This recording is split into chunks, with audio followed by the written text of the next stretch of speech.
Señora vicerrectora, señoras y señores decanos y directores, miembros de la comunidad universitaria, señoras y señores, de acuerdo con el orden establecido para la lectura del curso de apertura del curso académico 2020-2021 en el campus de Palencia de la Universidad de Valladolid, tengo el honor y la satisfacción de realizar la lección inaugural.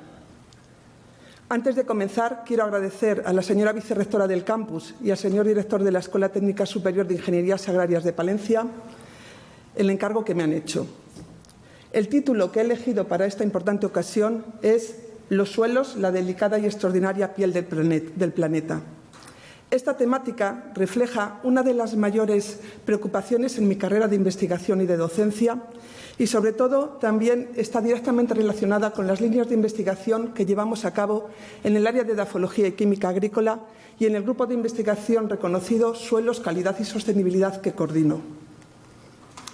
El suelo es el gran desconocido para la sociedad, principalmente porque lo pisamos y, al estar bajo nuestros pies, no nos fijamos en él ni tampoco somos conscientes de los peligros que le acechan ni tampoco somos conscientes de la importancia de sus funciones.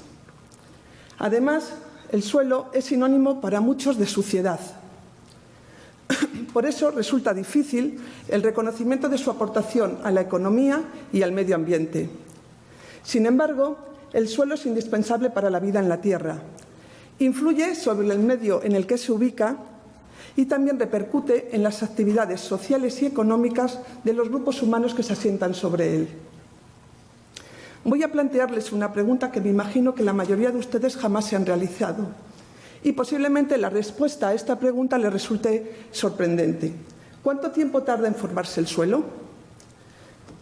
Pues va a depender del tipo de suelo, pero generalmente pueden pasar entre cientos de años para que se forme un centímetro de suelo o incluso podemos llegar a necesitar más de 1000 años para que se llegue a formar un centímetro de suelo. Eso significa que el suelo que tenemos hoy en día es el suelo que vamos a tener a lo largo de toda nuestra vida. Por lo tanto, es un recurso natural no renovable a escala de tiempo humano. Además de ser un recurso no renovable, es un elemento muy frágil del medio ambiente porque fácilmente se puede degradar y lo podemos perder. A pesar de que el suelo es necesario para la vida en la Tierra, sin embargo, es uno de los recursos más olvidados. Ya Leonardo da Vinci, el gran artista, ingeniero y maestro del Renacimiento, decía: «Sabemos más sobre el movimiento de los cuerpos celestes que sobre el suelo que estamos pisando». Y esta afirmación, ahora, 500 años después de su muerte, sigue siendo cierta. Pero no únicamente el suelo es un recurso olvidado en cuanto a sus funciones, en cuanto a sus características, sino también en cuanto a su protección. Estamos acostumbrados a escuchar que de forma habitual se lanzan campañas para proteger las aguas, para proteger los océanos, para proteger el aire que respiramos, los bosques, pero muy pocas campañas, o somos conscientes de muy pocas campañas en las que se hable sobre la necesidad de proteger nuestros suelos, a pesar de que la degradación de los suelos va a afectar al resto de los componentes de los ecosistemas. Y no solamente es un recurso olvidado en cuanto a su protección, sino también a nivel legislativo. Por ejemplo, a nivel europeo existen leyes que protegen el aire, que protegen las aguas. Sin embargo, no existe una ley específica para la protección de los suelos. Y su protección está indirectamente en el marco de políticas sectoriales, como las políticas para la protección de las aguas, para temas relacionados con contaminación industrial, sustancias químicas, etc. En este sentido, podemos decir que si la sociedad no está concienciada, es muy difícil que desde las administraciones públicas se trabaje para solucionar un problema. Numerosas organizaciones internacionales llevan tiempo promulgando la necesidad de crear un marco de protección para el suelo frente a la degradación. Así, la 68ª Asamblea de las Naciones Unidas, en 2014, consideró la necesidad de crear o de establecer un Año Internacional de los Suelos. Y el año 2015 fue denominado Año Internacional de los Suelos con la finalidad de hacer que la sociedad y que también los gobiernos fueran conscientes de la necesidad de cuidar o de tener unos suelos sanos y además para que se pusiera en valor la necesidad de gestionar los suelos de manera sostenible. Tal era esta necesidad que no solamente se consideró el Año Internacional de los Suelos, sino que se promulgó una década internacional de los suelos. Esa década internacional de los suelos va del año 2015 al 2024 y justamente en este momento acabamos de superar su ecuador. Todos los años, desde el 2014, cada 5 de diciembre se celebra el Día Mundial del Suelo. Los lemas de estos últimos años del Día Mundial del Suelo aparecen en la diapositiva y este año concretamente el lema es «Mantengamos vivo el suelo, protegemos su biodiversidad». Pero cuando hablamos del suelo, ¿a qué nos estamos refiriendo? Pues nos estamos refiriendo a la interfase o zona de intersección entre las 4 grandes esferas de la naturaleza: la biosfera, la hidrosfera, la atmósfera y la litosfera. De una manera más sencilla, podemos decir que el suelo es la delgada, extraordinaria y delicada capa que se encuentra entre las rocas y la atmósfera. ¿Por qué decimos que es delgada?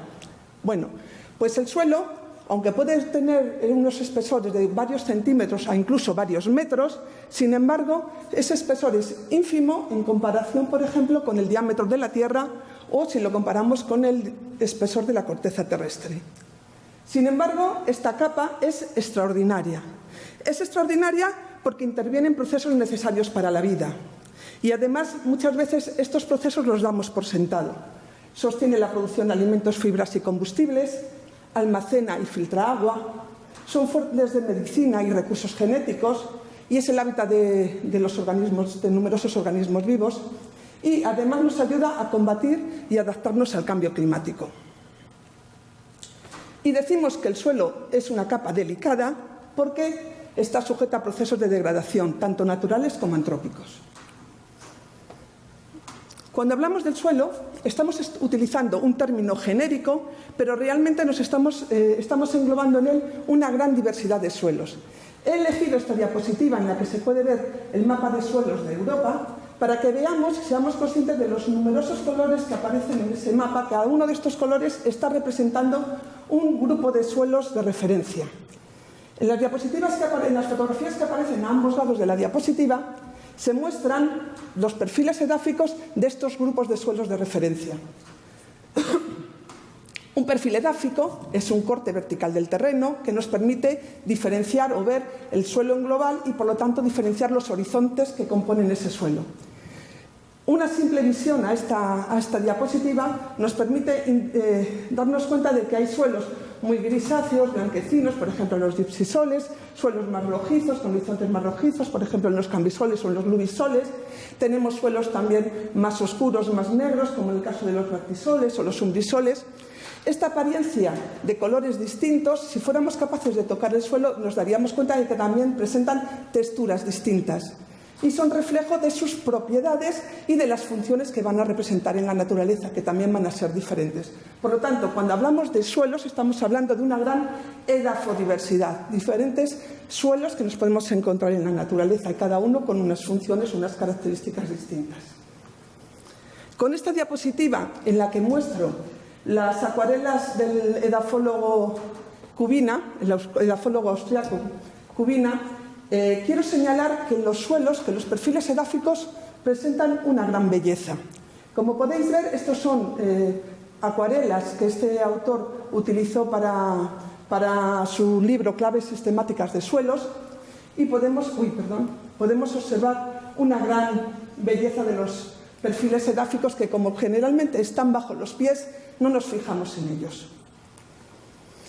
A continuación, lo que voy a realizar es una visión general del concepto de suelo, es decir, qué es lo que entendemos por suelo desde el punto de vista de las distintas ciencias que han abordado su estudio. Vamos a comenzar con una visión agrológica o conceptualización agrológica del suelo, que quizás es la conceptualización que podemos decir más antigua. Se corresponde con el inicio de la propia origen de la agricultura y considera que el suelo es el soporte y el sustrato para la creación, para la toma de alimentos por parte de la vegetación. No debemos olvidar que las principales civilizaciones se establecieron en los lugares donde los suelos eran fértiles y mantuvieron su opulencia en la medida que esa fertilidad en los suelos se mantuvo. Cuando esos suelos dejaron de ser fértiles, también esas civilizaciones dejaron de tener su importancia. Desde la antigua Grecia hasta la Edad Media ha habido una conceptualización utilitaria del suelo y ya, por ejemplo, Platón, en algunos de sus escritos, hace referencia al efecto de la deforestación sobre las características de los suelos, haciendo énfasis en los procesos de erosión que se producían en los alrededores de la ciudad de Atenas. Aristóteles, por ejemplo, en su obra habla de los 4 elementos e incluye en ellos la tierra como sinónimo de suelo. Teofrasto, por ejemplo, el gran botánico de la antigua Grecia, establece la relación entre suelos y nutrición vegetal. A lo largo de la cultura romana siguió habiendo un conocimiento empírico de los suelos. El mundo islámico, sobre todo en la península ibérica, desarrolló sus conocimientos sobre la importancia del manejo de los suelos para mejorar su fertilidad. Y en la Edad Media el avance en el conocimiento de los suelos fue muy limitado y se consideró el suelo como un sustrato inerte. Sin embargo, a mediados del siglo XVI, numerosos químicos comienzan a tener interés sobre los suelos porque consideraban que el suelo era un laboratorio químico de la naturaleza. En los suelos tienen lugar numerosas reacciones, tanto reacciones de formación o de síntesis como reacciones de descomposición.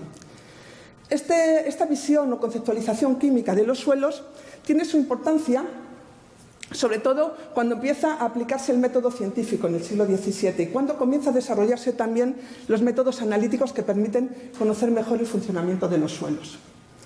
El mayor auge de esta visión química de los suelos surge en el siglo XIX, o tiene lugar en el siglo XIX, cuando se produce la industria de los fertilizantes y cuando tiene su mayor esplendor esta industria de los fertilizantes. De una manera coetánea a la visión química tiene lugar también la visión geológica, que considera el suelo como entidad geológica en sí mismo y, por lo tanto, que tiene un reflejo directo de lo que es la roca. La visión edafológica sobre el suelo no tiene lugar o no llega hasta mediados del siglo XIX. En esta visión edafológica se considera el suelo como un cuerpo natural independiente de la propia roca. La visión edafológica comienza con el inicio de la edafología como ciencia, diferenciada de otras ciencias existentes hasta el momento, y se considera que el padre de la edafología es Dokuchev. Dokuchev diferenció, que es un edafólogo ruso, diferenció lo que son procesos geológicos que tienen lugar en la roca de lo que son procesos edafológicos, que son los procesos que definen a los suelos y que dan lugar a la formación de los suelos. A partir de esta visión edafológica del suelo, se comienza a considerar el suelo como un componente más de la naturaleza, de la misma manera que son componentes de la naturaleza la vegetación, las rocas, etc. Más actual es la visión ingenieril del suelo. Esta visión ingenieril tiene 2 facetas. Una es la faceta de considerar el suelo como un manto estructural, en el que se destaca principalmente su función como soporte físico y se atiende a una serie de propiedades como son la resistencia, su plasticidad, infiltración, compactación, etc. Y también la visión ingenieril en la que se considera el suelo como un manto transmisor de agua, es decir, componente del ciclo hidrológico y en el que se tienen en consideración sobre todo propiedades como la absorción, el almacenamiento y la transmisión de agua en el paisaje. La visión más actualizada es una visión ecológica del suelo que, a diferencia de las anteriores, enfatiza aspectos biológicos y bioquímicos, incorporando sobre todo aspectos de la ecología. Esta visión va a considerar el suelo como un subsistema dentro de los ecosistemas terrestres que se caracteriza por 3 propiedades. La primera de ellas es su complejidad. El suelo es un sistema complejo porque está formado por 3 fases. Una fase sólida, una fase líquida y una fase gaseosa. Incluso en la propia fase sólida tenemos componentes orgánicos y componentes inorgánicos. Y la complejidad del suelo estriba no en el hecho de que esté formado por todas estas fases, sino por las interrelaciones que se establecen entre ellas, que son complejas. Quiero resaltar que, si nos fijamos en la diapositiva, podemos ver la representación de la composición de los suelos en porcentaje, en volumen, y podemos ver que prácticamente para un suelo promedio el 50% del suelo está formado por poros en volumen. Eso significa que el 50% es material mineral y orgánico y el 50% restante son poros que pueden estar rellenados o bien con aire o bien con agua. Esta porosidad del suelo es fundamental porque gracias a que esta porosidad existe, los suelos pueden retener agua y también pueden retener aire que luego necesitan tanto las plantas como los organismos que habitan el suelo para su desarrollo.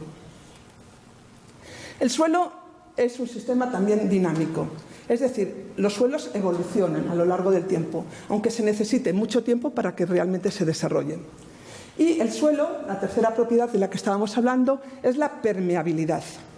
Los suelos son permeables. Eso significa que son sistemas abiertos. Intercambian aire, intercambian agua, intercambian energía, intercambian materia orgánica y materia inorgánica. Y esa capacidad para intercambiar con otros componentes de los ecosistemas, de intercambiar gases, materia, energía, etcétera, hace que sean frágiles, que puedan sufrir degradación, tanto física, química como biológica. Los suelos, como parte de los ecosistemas, van a realizar numerosas funciones y servicios ecosistémicos. ¿Cuáles son estas funciones que realizan los suelos? Pues para estudiar o para presentar los servicios ecosistémicos y las funciones que llevan a cabo los suelos, he querido utilizar esta infografía desarrollada por la FAO con motivo del Año Internacional de los Suelos porque resulta muy intuitiva y muy fácil de entender. Los suelos tienen una serie de funciones que podemos considerar como más evidentes y son, por ejemplo, el ser suministro de alimentos, fibras y combustibles. No debemos olvidar que prácticamente el 95% de los alimentos que consumimos provienen de forma directa o indirecta de los suelos. Y solamente un 12% de la superficie de la Tierra se corresponde con suelo susceptible de ser cultivado. Otra de las funciones de los suelos importante es la de ser el hábitat biológico para los organismos. Los suelos albergan prácticamente la cuarta parte de la biodiversidad del planeta. Es decir, de toda la biodiversidad, de todo el número de especies que podemos encontrarnos en la Tierra, una cuarta parte se encuentra en los suelos. Pero ya no solamente la biodiversidad, sino en número de individuos, podemos decir que en una cucharada de suelo, por ejemplo, de un suelo sano, nos encontramos más organismos vivos que habitantes hay en toda la Tierra. El suelo también tiene un importante papel en la salud humana, porque a partir de los suelos se han obtenido numerosos antibióticos, por ejemplo la penicilina. Además, los suelos forman parte del paisaje, los suelos son el sostén de numerosas actividades antrópicas, de numerosas actividades humanas, y los suelos también son fuente de materias primas, como por ejemplo arcillas, gravas, etc. Todas estas funciones que he estado diciendo hasta ahora, aún no he considerado ninguna función como regulador. Los suelos son también reguladores, por un lado, reguladores del ciclo del agua y son también reguladores del clima. En cuanto a la regulación del clima, es importante indicar que gracias a los suelos somos capaces de combatir y adaptarnos también al cambio climático, debido a que los suelos captan carbono, lo estabilizan en forma de sustancias húmicas y ese carbono que está estabilizado en los suelos no pasa a la atmósfera como gas de efecto invernadero y por lo tanto nos está ayudando una buena gestión de estos suelos a combatir el cambio climático. Pero, sin embargo, los suelos están amenazados. Hay numerosos peligros que los acechan y que es necesario y que, sobre todo, van a impedir que los suelos puedan realizar las funciones anteriormente señaladas y dejen de realizar también esos servicios ecosistémicos que acabamos de indicar. Según el Informe Mundial de Recursos del Suelo de la FAO, el 33% de los suelos de nuestro planeta se encuentran entre moderado y altamente degradados. ¿Cuáles son las causas que este mismo informe considera como más importantes como causas de la degradación de estos suelos? Pues principalmente son 10. La erosión, contaminación, sellado y ocupación. De estas tres, a continuación, voy a hacer una breve resaltar algunos aspectos de ellas porque son las que afectan a una mayor superficie del terreno, pero también la compactación. La compactación del suelo tiene que ver con el aumento de la densidad del suelo debido a una disminución de la porosidad. Como ya dijimos anteriormente, es muy importante la capacidad que tienen los suelos y la función de los suelos como intercambiadores de gases y de agua. Si se produce una compactación del suelo debido a un mal uso de ese suelo, sobrepastoreo, utilización de maquinaria pesada, etcétera, se impide ese buen funcionamiento y ese buen intercambio de gases. La salinización es otra de las causas de degradación de los suelos. La salinización consiste en un incremento de la concentración de sales solubles en el suelo. Estos incrementos de la concentración de sales solubles pueden venir por causas naturales, pueden ser causados naturalmente o también, y es cuando es problemático, por acción humana, por el uso, por ejemplo, en actividades de regadío utilizando agua de baja calidad. La pérdida de materia orgánica o la pérdida de biodiversidad también es una causa de degradación de los suelos porque también y principalmente es causada por la acción antrópica. Inundaciones y desprendimientos. Todos hemos oído en numerosas ocasiones en los medios de comunicación las grandes pérdidas económicas y también en vidas humanas que se producen cuando hay inundaciones y desprendimientos. Desequilibrios de nutrientes o la acidificación de los suelos. Voy a continuación a hablar de los tres primeros causas de degradación que he señalado en esta diapositiva. La erosión del suelo. La erosión del suelo se entiende como la pérdida del suelo, principalmente en superficie, debido a la lluvia, las lluvias intensas, al viento, pero también a la actividad humana. Las actividades humanas que causan principalmente erosión en los suelos son, por ejemplo, la deforestación, el sobrepastoreo, el cultivo en zonas de elevada pendiente, la apertura de carreteras o pistas, la utilización de las extracciones mineras, etc. Es importante señalar que cuando se produce erosión del suelo lo que estamos es perdiendo el suelo, por lo tanto, si no tenemos suelo es incapaz de poder realizar sus funciones. Otra de las causas que dan lugar a una degradación importante en una gran extensión del terreno son los problemas de contaminación. La contaminación tiene lugar cuando llegan al suelo sustancias químicas que no se encuentran de forma natural en ese suelo, por lo menos en las concentraciones en las que pueden llegar a encontrarse, y lo que se produce es que el suelo deja de realizar sus funciones debido a esa alta concentración de estas sustancias.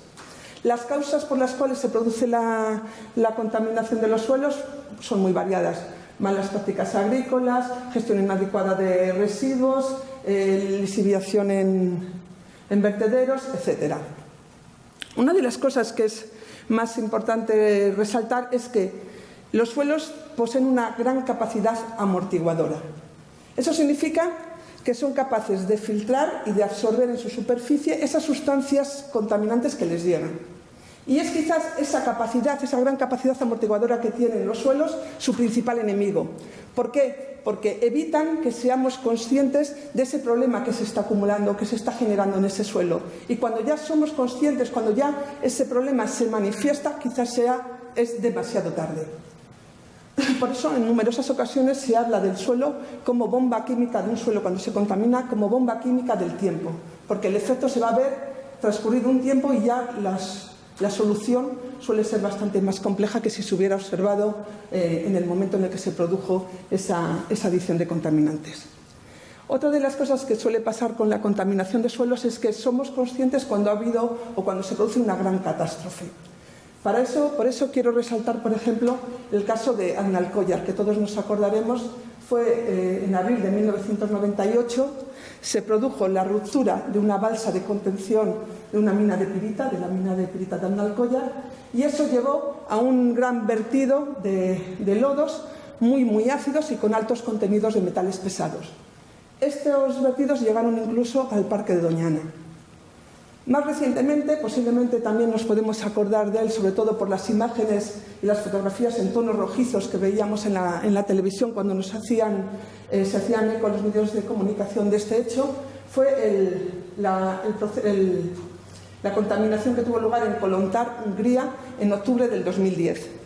En este caso también fue una extracción minera, en este caso era de obtención de aluminio a partir de bauxita, y aquí lo que vemos es que se produjo también un aporte de grandes cantidades de lodos, pero en este caso eran muy básicos, porque para la obtención del aluminio a partir de la bauxita se utilizan grandes cantidades de hidróxido sódico, concentraciones de pH muy altos.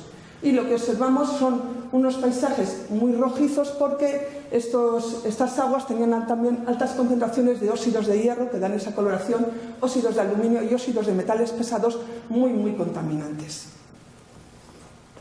Finalmente, dentro de estos procesos de degradación, al que quiero hacer referencia es al sellado del suelo. ¿Qué entendemos por sellado del suelo?